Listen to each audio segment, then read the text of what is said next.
성도 여러분, 오늘날도 정통 유대인들은 새로운 한 해를 맞이할 때마다 일주일간을 무교절로 지킵니다. 누룩이 들어가지 않은 빵을 먹는 이 기간은 그 다음 안식일까지 총 8일 동안입니다. 유대인들은 이렇게 1년 중 8일은 거칠고 딱딱하고 맛없는 빵을 먹으면서 새해를 맞이하는 것입니다. 그러나 그들이 이 무교절이 진정으로 무엇을 의미하는지 제대로 알기는 어렵다고 봅니다. 왜냐하면 그들은 예수님을 알지 못하기 때문입니다. 이 유월절의 의미가 무엇인지를 우리는 지난 사흘 동안 생각해 보고 있습니다. 이 유월절은 무엇입니까? 이 기간 동안 하나님의 백성들은 지난 시간 동안 익숙해진 죄의 습성들을 벗어버립니다. 그리고 고난 때문에 물든 상처와 눈물도 이 기간을 통하여 씻어내는 것입니다. 그렇게 함으로써 하나님이 동행하시는 새로운 인생의 역사를 준비하는 기간, 이 기간이 무교절인 것입니다. 이 무교절은 또한 인생을 우리가 어떤 목적으로 살아야 하는지를 재확인하는 시간이기도 합니다. 우리들은 누가 뭐래도 하나님이 선택하신 주님의 자녀들입니다. 그렇기 때문에 하나님의 뜻을 따라 살아가야 한다는 그런 인생의 목적을 가지고 있습니다. 하지만은 세상은 만만치 않지요. 그렇기 때문에 어떻게 하든지 우리가 이 목적을 따라 살지 못하도록 때로는 시험하고 때로는 유혹합니다. 그래서 아무리 하나님의 백성인 우리들이라고 해도 살다 보면 그 목적을 잊고 살아갈 때가 참 많습니다. 이것이 죄입니다. 죄를 가리키는 히브리어 원어는 하마르티아라고 들어보셨죠? 하마르티아는 관역을 벗어난 화살을 가리키는 말입니다. 활시위를 당긴 사람은 관역을 목표로 삼아 화살을 날렸습니다. 하지만 어찌된 일인지 화살은 관역을 한참 벗어나서 허공을 가릅니다. 그러면 이 상황을 하마르티아라고 하는 것입니다. 죄가 그렇다는 것입니다. 죄는 다른 것이 죄가 아닙니다. 하나님이 주신 목적을 따라 살지 않고 어긋난 딴 길로 새는 것, 이것이 죄인 것입니다. 그러한 우리에게는 영적인 무교절이 필요합니다. 이 무교절을 통해서 내가 누구인지, 내가 어떤 목적을 가지고 살아야 하는지를 다시 한번 확인해야 하는 것입니다. 그런 시간이 없다면 우리는 계속 빗나가면서도 그것이 빗나가는 줄도 모르고 계속 그 어긋난 딴 길로 새어나가게 됩니다. 그러다 보면 나중에는 도저히 돌이킬 수 없도록 하나님과 멀어질 수 있는 것입니다. 그러므로 무교절이 영적으로 우리에게는 꼭 필요한 것이죠. 하나님께서는 이렇게 무교절을 지키는 이스라엘 백성들을 향하여 군대라고 하셨습니다. 군대라는 단어만큼 목적 지향적인 말이 어디 있습니까? 무교절을 통하여서 자신의 삶의 목적을 발견하고 다시 삶의 자리를 재조정하면 하나님의 군대로서 하나님의 뜻을 따라 살아가는 그리스도의 군사가 되는 것입니다. 그러므로 무교절이란 어떤 절기입니까? 하나님 앞에 성결해지는 기간입니다. 거룩한 사람들이 되어가는 기간입니다. 그리고 사명을 따라 살아가는 사람들이 되는 기간인 것입니다. 오늘 본문은 이렇게 거룩함과 사명을 따라 살아가야 할 하나님의 자녀들이 이 무교절, 영적인 무교절을 온전히 지키라. 그렇지 못하면 하나님의 백성의 회중에서 끊어질 것이라는 경고의 말씀을 담고 있습니다. 언뜻 생각하면 그깟 절기 하나 지키지 않는다고 하나님 백성의 자리에서 끊어내시겠다. 이거 너무 하나님 야속하신 말씀 아닌가 생각할 수도 있습니다. 하지만 그런 것이 아니죠. 그만큼 무교절의 정신을 따라서 우리가 깨끗하여지는 것, 사명을 따라 살아가는 것이 중요하다는 말씀일 것입니다. 거룩하지 않으면 당연히 하나님의 백성이 될 수 없습니다. 주님의 뜻을 따라 살아가지 않는 자도 그와 같습니다. 오늘 본문은 이 무교절 기간을 완전하게 지켜야 한다라고 여러 차례 강조하고 있습니다. 본문 18절은 우선 이 기간이 하루라도 빠져서는 안 된다는 점을 강조하는 말씀입니다. 첫째 달 그달 19날 저녁부터 21일 저녁까지 너희는 무교병을 먹을 것이요. 그렇게 되어 있지 않습니까? 아시다시피 무교절 기간은 일주일입니다. 그런데요, 본문을 따라 날짜를 따져보시면 일주일이 아니라 하루를 더한 8일이라는 것을 알 수 있습니다. 이렇게 하루를 더하신 이유가 무엇일까요? 그것은 이 기간을 하루라도 어긴 사람을 위한 배려입니다. 누룩이 없는 빵을 일주일간 먹어야 하는데 혹시라도 미리 무교병을 준비하지 못해서 그 첫날 이 유교병, 누룩이 들어간 빵을 먹을 수밖에 없었던 그런 사람이라도 그에게는 하루가 더 있는 것입니다. 그렇게 해서 그런 사람일지라도 일주일 7일을 꼭 채울 수 있도록 하나님께서 이러한 기간을 주신 것입니다. 그만큼 일주일을 꼭 채우는 것이 중요하다는 말씀인 것입니다. 또한 본문 19절 상반절을 보시면 그 일주일 동안은 죽음의 누룩도 없어야 한다는 사실을 강조하고 있습니다. 이래 동안은 누룩이 너희 집에서 발견되지 아니하도록 하라.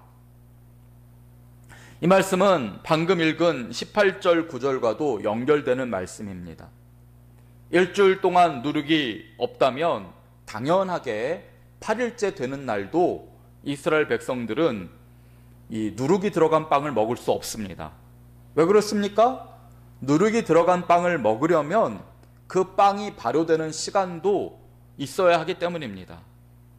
8일째 되는 날 무교절이 끝났다고 해서 누룩이 들어간 빵을 먹을 수 있는 것 같지만 그렇게 하려면 7일째, 즉 무교절 기간에 그 집에 누룩을 들여와야 합니다.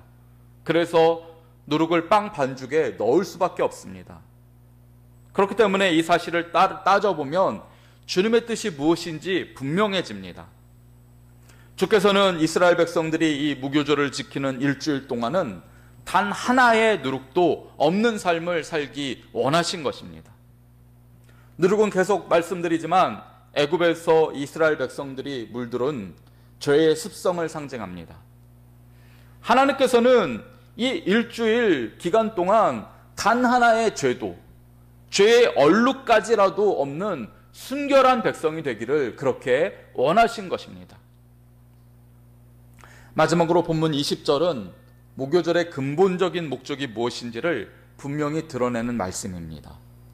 너희는 아무 유교물이든지 먹지 말고 너희 모든 유하는 곳에서 무교병을 먹을지니라 말씀합니다. 여기서 무교절의 진짜 목적이 분명히 드러납니다. 무교절이라는 말은 누룩이 없다는 뜻입니다. 그래서 무교절의 핵심으로 누룩을 없애는 것이라고 생각하는 사람이 있을 수 있습니다. 하지만 무교절의 핵심은 그것이 아닙니다. 핵심은 누룩을 없애는 것이 아니라 누룩이 없는 빵, 즉 무교병을 먹는 것에 있습니다. 일주일 동안 하루도 빠짐없이 무교병을 먹는 것, 이것이 무교절 기간의 핵심 목적인 것입니다. 이 말씀은 곧 우리가 어떻게 흠없고 순결한 주의 자녀로서 죄를 이기는 하나님의 자녀가 되는지 그 방법을 깨우쳐 주는 것입니다. 우리는 누룩을 없앰으로써, 즉 죄를 멀리함으로써 순결한 자녀가 되는 그런 방법을 언뜻 생각하지만은 그런 방법으로는 죄를 이길 수 없다는 것입니다. 죄악이 만연한 이 세상에 살면서 우리가 죄를 이기려면 어떻게 해야 합니까? 세상 사람들과 떨어져서 산속에 들어가 살면 죄를 이길 수 있을까요? 수도사의 삶을 살아야 순결한 삶을 사는 것일까요? 그렇지 않다는 것입니다. 세상과 동떨어진 삶을 산다고 해도 죄를 멀리할 수 있는 것은 아니라는 것입니다. 롯의 경우를 생각해 보십시오. 그는 소돔성이 멸망한 뒤로 죄악으로 가득한 세상을 떠나서 딸들과 함께 산속에 들어가 살았습니다. 그러나 그 결과 어떻게 되었습니까? 딸들이 아버지에게 술을 먹이고 근친상간을 하는 어처구니 없는 죄악이 일어납니다. 이것은 무엇을 말합니까? 죄는 도망치고 멀리하고 없앤다고 해서 이길 수 있는 것이 아니라는 것입니다. 죄는 롯과 딸들을 찾아서 산속까지 따라왔습니다. 피한다고 피해지는 것이 아니었습니다.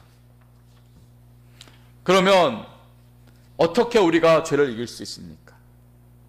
무교병을 먹는 것에 있습니다. 누룩을 없애는 것은 소극적인 의미에서 죄를 대항하는 것이지만 적극적으로 그 죄를 이기는 방법은 무교병, 누룩이 안 들어간 빵을 일주일 동안 먹는 것에 있습니다. 일주일 동안 무교병을 먹다 보면 어느새 애굽의 누룩이 주는 맛의 유혹이 사라지는 것입니다. 그 유혹 자체가 없어지는 것, 그 유혹에서 벗어나는 그 비결은 무교병을 먹는 데 있었던 것입니다. 어느 술주정뱅이의 이야기입니다. 그는 술을 좋아하기로 동네에서 유명했습니다. 안타까운 것은 그로 인해 간도 망가지고 인간관계도 파괴되었다는 점입니다. 그래도 술의 유혹을 이길 수가 없었습니다. 밤낮으로 술병을 끼고 사니 손은 부들부들 떨렸고 술병이 집안 곳곳에 나뒹굴었습니다. 아내와 자식들은 집을 나갔고 이제 술병으로 죽는 일만 남았습니다. 그런데 이런 사람에게 기적이 일어납니다. 어느 날도 여느 날처럼 술을 사려고 집을 나서는데 마침 그 동네에 새로 개업한 우유가게가 눈에 들어왔습니다. 주님이 그때 이 사람의 마음을 움직이셨습니다. 술집에 들어가는 대신에 그는 무슨 생각인지 우유가게에 들어가서 술 살 돈으로 우유를 잔뜩 사서 그 자리에서 마시기 시작했답니다. 배가 터질 정도로 우유를 마시고 나니 놀라운 일이 일어납니다. 술로 배를 채우던 사람이 우유로 배를 채우니 술에 대한 유혹이 사라진 것입니다. 그때부터 이 사람은 술 생각이 날 때마다 우유 가게로 달려와서 우유를 잔뜩 마셨고 그러면서 서서히 술을 끊었다고 합니다. 성도 여러분, 이것입니다. 우리가 어떻게 죄를 이길 수 있습니까? 어떻게 우리에게 주어진 날마다의 삶을 하나님의 자녀답게 살아갈 수 있습니까? 그것은 죄와 씨름하는 것이 아닙니다. 죄를 피하려고 이리저리 도망다니는 것이 아닙니다. 거룩한 곳을 찾아서 산속으로 들어가는 것이 아닙니다. 그 비결은 무교병을 먹는 것입니다. 에베소서 5장 18절은 다음과 같이 말씀합니다. 술 취하지 말라, 이는 방탕한 것이니 오직 성령으로 충만함을 받으라.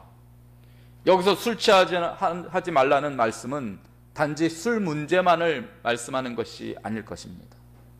죄의 유혹에 넘어가지 말라는 뜻도 될 것이고 헛된 삶을 사느라 인생을 낭비하지 말라는 그런 말씀도 될 것입니다. 무엇이든 우리가 하나님의 자녀로서 해서는 안 되는 일은 하지 말라는 뜻으로 술 취하지 말라는 말씀을 주셨습니다. 그런데 그렇게 하려면 어떻게 해야 합니까? 술에 취하는 대신에 성령에 취하라는 것입니다. 성령의 충만함을 받으라는 것입니다. 술주정뱅이가 술 대신 우유로 배를 채우듯이 하나님의 자녀는 죄가 유혹할 때마다, 시험 당할 때마다, 고난이 닥칠 때마다 성령으로 우리의 영혼을 채우면 된다는 것입니다. 그것이 죄를 이기는 비결인 것입니다. 무교절을 주신 진짜 목적은 이것입니다. 누룩을 피하고 없애는 것만으로는 안 됩니다. 누룩이 들어가지 않는 빵을 먹어야 하는 것입니다. 그리고 이 빵이 상징하는 것은 우리 주 예수 그리스도인 줄을 믿습니다. 요한복음 6장 35절에서 예수께서 이르시되 나는 생명의 떡이니 내게 오는 모든 자는 결코 줄이지 아니할 것이요 이 떡을 먹는 자마다 영원히 목마르지 아니하리라 말씀하셨습니다.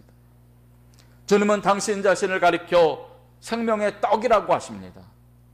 그리고 이 떡은 어떤 떡입니까? 죄를 상징하는 누룩이 전혀 담기지 않는 떡입니다. 그러므로 우리 주님이 곧 무교병인 것입니다. 우리는 이 떡을 먹어야 하는 것입니다. 이 떡을 먹는 자는 결코 줄이지 않을 것이고 영원히 목마르지 않을 것이라고 주님은 약속하셨습니다. 성도 여러분, 오늘 우리는 모두 저마다 삶의 자리에서 수많은 유혹과 시험 앞에 놓이는 하루를 보내게 됩니다. 성전을 나가는 순간부터 마귀는 우리의 영혼을 노립니다. 음란과 욕심과 게으름과 헛된 일들로 사로잡기 위해서 우리를 호시탐탐 노릴 것입니다. 어제 우리가 말씀에서 보셨죠? 우리 힘으로는 이 마귀의 시험과 유혹을 절대로 이길 수 없습니다. 그것은 민간인과 군대의 싸움과 같아서 군대와 같은 마귀 앞에서 우리 개인 각자는 백전백패할 수밖에 없습니다. 이 죄를 이기는 방법은 무엇입니까? 우리의 영혼의 무교병 되시는 예수님을 마음껏 먹는 것입니다. 주님은 그렇게 하라고 당신의 양손을 벌려 십자가에 달리셨고 살을 찢어주셨고 피를 흘려주셨습니다. 이 새벽에 기도하실 때 주님께서 주시는 당신의 생명을 마음껏 가득 채우시기를 바랍니다. 그러면서 오늘 하루 한 걸음 더 죄로부터 벗어나시고 승리의 길을 걸어가는 저와 여러분이 되시기를 주님의 이름으로 축원드립니다. 아멘. 기도하겠습니다. 주님 사랑합니다. 연약하고 부족한 우리에게 당신의 살과 피를 허락하여 주시고 이길 수 있는 능력을 허락해 주신 줄을 믿고 감사드립니다. 오늘 이 새벽에 기도할 때에 우리의 영혼을 성령으로 충만히 채워주시고 예수 그리스도의 은혜로 가득 채워주셔서 오늘 한 걸음 더 죄의 길을 벗어나게 하여 주시고 주님 앞으로 더욱 다가가는 승리자의 삶을 살게 하여 주옵소서. 감사드리며 예수님 이름으로 기도드립니다. 아멘.